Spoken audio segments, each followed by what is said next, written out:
Tank Davis fought over the weekend, and he mentioned in interviews during that fight week that if Haney wins, he would like to have that fight. Right now, we're not sure what his status is. He has hinted that he may go the free agent route. Obviously, I would imagine, Tank Davis is big business. He's a box office attraction at this point. But would there be a push there for you to match him with a Devin or even a George if something shakes out there? Well, obviously, he's a elite fighter, and there will certainly be an opportunity down the road to match him with one of our fighters, and that's whether he's still under contract to Floyd or he's not. I mean, there's nonsense about not fighting the fighters that are under contract to other.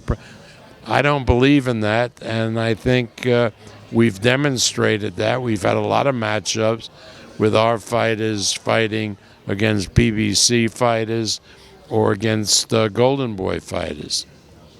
Did you see his fight against Rolly and the knockout? I'm curious, what did you think of it? I did not see that fight. I think I was traveling, but I didn't see the fight. Another name that's been in the conversation as well is Shakur Stevenson.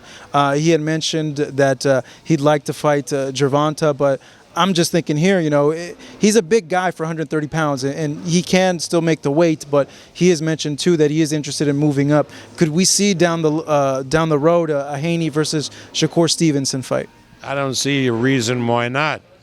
Shakur is obviously an elite talent and is competitive against any of these guys. He's a very tough guy to beat, Shakur, as he's demonstrated. We, in the months and years ahead, we're going to put Shakur in with these type of fighters.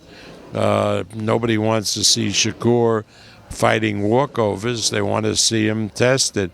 And Shakur, to his credit, wants to be tested. When could we see him back, and is he going the undisputed route for these next fights? Listen, truth is,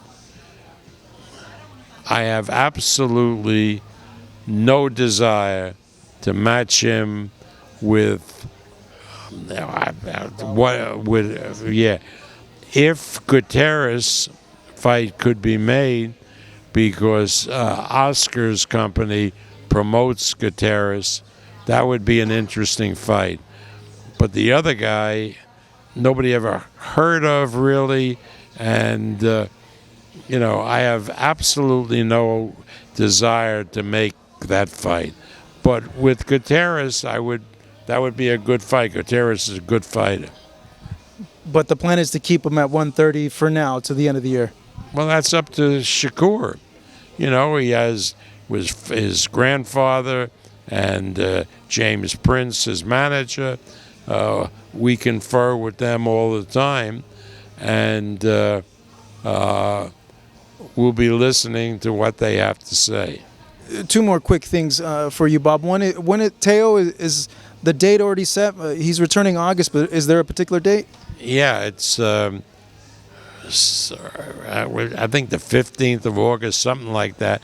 But he has been examined by doctors, and the results are being forwarded to the New York State Athletic Commission, which has to release him from suspension. Once that's done, I think the idea is that his fight would take place in Florida, the Fort Lauderdale area. I think we've made arrangements for a venue, and I'm looking forward to Teofimo's return. But that is subject to him being physically cleared by the New York Athletic Commission. What's there for him to be cleared? Is it like the elbow, the fist, or? No, the esophagus. Okay, because what he suffered in the fight. Is there an opponent for him yet?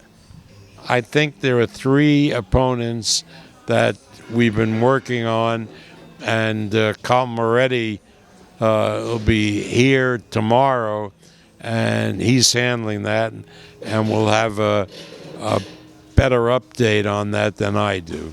But again, the three top opponents, all of whom Teofimo and his father have approved, and Carl will have information as who that opponent will be. Okay, so you don't have the names of those three guys? Yeah, you do, but again, I'm not sure. So I'd rather it come from Carl.